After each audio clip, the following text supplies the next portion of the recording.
Hi there, my name is Ildy Morris, and I'm a learning design consultant working with EdifyOnline on their training program. In this session, I'm going to cover in more detail the discussion forum functionality that's available primarily for moderators. So there's 4 topics I'm going to cover. The first is to describe the different roles that are available in the discussion forum. Then to review the forum types that you can find in the platform, and then to describe the learner functionality and contrast that with the moderator functionality. So starting with course team roles, the first thing to know is you need to be added as a discussion forum moderator or a community TA before you can have access or the privileges that you will need to effectively moderate a discussion. So even if you're already a member of the course team as staff, even administrators on the course team still have to add themselves as either discussion administrators or moderators in order to use the features and functionality. So the first thing to pay attention to when you are invited to moderate a course is to just make sure that you've been given the correct role in order for you to do that. The other thing to know is that this role is added from the instructor dashboard, not from the studio side. So there are 3 different kinds of roles that are available for moderators. The top level one is the administrator, and they have all of the moderator features and functionality, but they can also add or remove other people to be course moderators. The most common role, which is the one that you will probably have, is the discussion moderator role. And this is one that has a lot more editing and management features and functionality with the forum. So for example, you can edit posts, delete them. You have the ability to review any flagged posts that are potentially inappropriate. You also have the ability to close or reopen posts. You can pin posts to the top of the list and also mark responses as correct. The main thing you cannot do as just a discussion moderator is you cannot add or remove other discussion moderators in the course. And then the third role possibility is what's called a discussion community TA. So typically on the edX.org platform, this role is reserved for very active student learners. It could also be course moderators, but historically it has been a role that's reserved for students that are very active in the course, that have really helped out students in the forums by answering questions and just really adding value to the discussion. So the course team will often invite students like this to become what's called a community TA, where they, on their own volition, will actively participate in the discussion and will have a lot of the management abilities that discussion moderators do as well. So in terms of the discussion forums themselves, there are 2 different types. There is the first type, which is the most obvious. From pretty much any page within a course, along the top menu bar, you will see a tab called Discussion. And by clicking there, you will be able to access all of the discussions that are available in the course. These sort of top level discussions that are here, you can also create new ones. There's always sort of one default one called General, but a lot of course teams will add additional ones. And these are what I would describe as really more course-wide discussion topics, not necessarily relevant to specific content within the course. So one example could be creating a discussion forum that invites students to introduce themselves at the start of the course. So again, not tied to any content. Another example could be a frequently asked questions or issues or just a general questions forum that students can post to, and it would be a way to communicate with the course team and pose questions publicly that perhaps other students could benefit from learning the answers to as well. In terms of the functionality, going here gives you the ability to filter and sort all the discussion forums by topics. You can search across all of the posts in the forums throughout the whole course, and you can still facilitate the different forums and reply to posts and in general participate in the forums. So from a moderator perspective, this is probably the main place that you will go to moderate and manage all of the discussion forums, because it's sort of a one-stop shop. So the other type of discussion forum is what we call an inline, and these are created within the course content itself. So for example, if a student is watching a video, maybe they're reading some text, some content, then after that, the course team will sometimes add a discussion question that's relevant to the content, in that section. And the student will be invited to respond to that discussion question. Now, having said that, that doesn't mean that you have to go into that part of the course to access, those students' responses.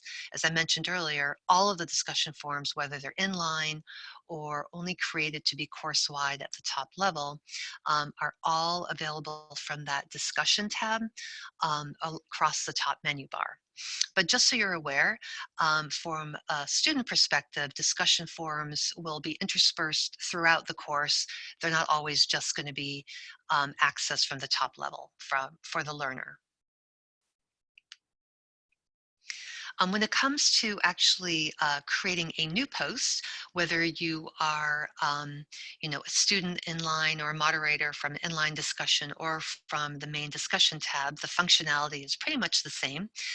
You have to determine whether your post is a question that is something that needs a specific answer, or if it's more of a discussion that's really more of a conversation. So if you are asked to create a discussion forum, you need to clarify with the course team what the category is, a question or a discussion. Sometimes you'll need to map that particular discussion question to a part of the course. That's the topic area. Again, a lot of times the course team will have already created these discussion questions that they want students to participate in, but just in case you need to create a new one, you'll possibly need to map it to the relevant area of where it belongs within the course content. And then after that, you need to have a very clear and succinct title of the discussion post, and then the actual question itself. As you can see, there's a menu bar that it gives you HTML, sort of the basic formatting options. But take note that you can also add links within a discussion post, which could be a nice option if you want students to go out and review something or see something and not have to bring it into the course. You can also attach an image. So again, that's another nice feature.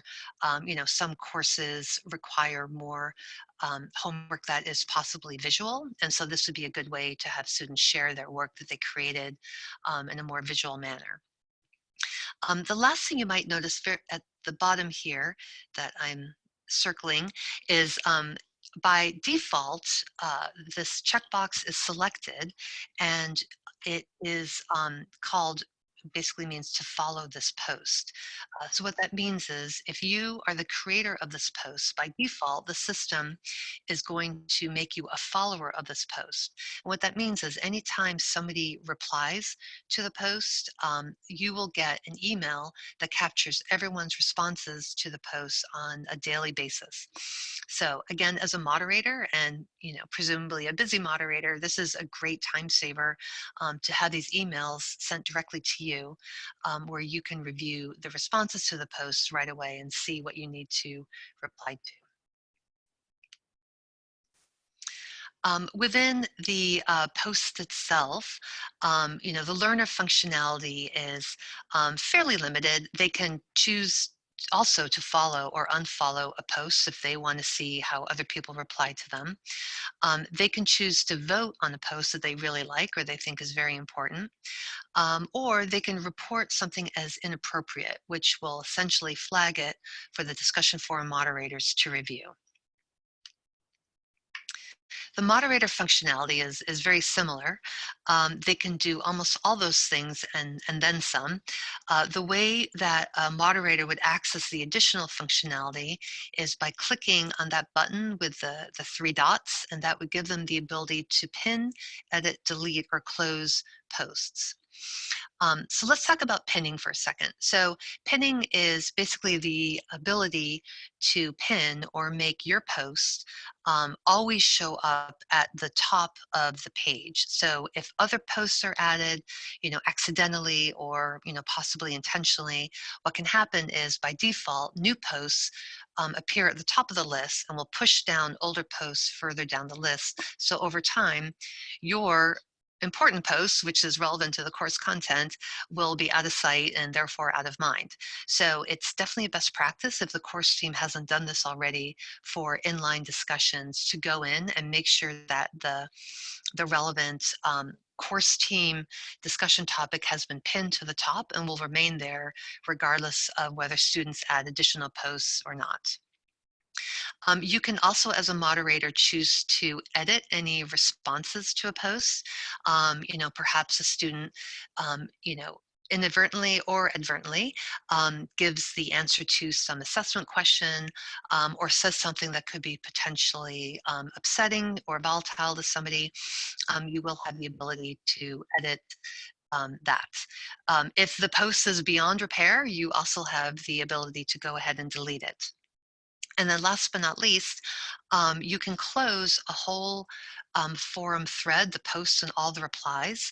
And this often happens when a course is ending, or maybe it's what we would call more of like a timed course, and the period of time that students have to comment on a discussion topic is over, and the course team wants to say sort of no more, let's close this topic and make sure students move on. So those are the 4 additional options that moderators have with managing posts. There are also advanced features, and I think that in general, the course team will take care of most of this, but I just want to make you aware of what is possible in case you are asked to help out.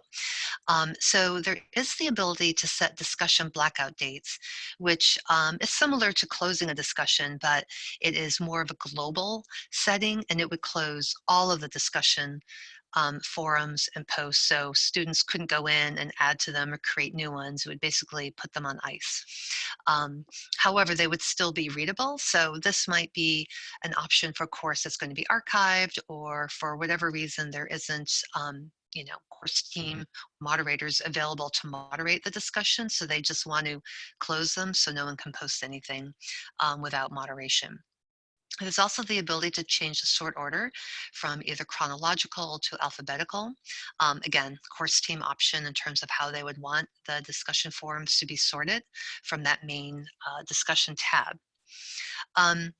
There's also the ability to create additional course-wide discussions. So as I mentioned earlier, some discussion forums are only accessible from the top level, the discussion tab, and they tend to be global topics like student introductions or frequently asked questions. So this is the area here called discussion topic mapping, where the course team would potentially add additional course-wide discussions. Again, these are not inline discussions that are tied to content. These are more global ones that are only accessible from the discussion tab. Last but not least, although I don't have a screenshot of it here, there's also the ability to disallow posts to be made anonymously. So it's definitely a best practice to make sure that setting is turned to false, because in general, we do want students to have accountability. We don't want to give them the ability to just post anonymously and say whatever they want. And we want to be able to identify who's participating in the forum. So that pretty much covers it for the discussion forum functionality. Thank you.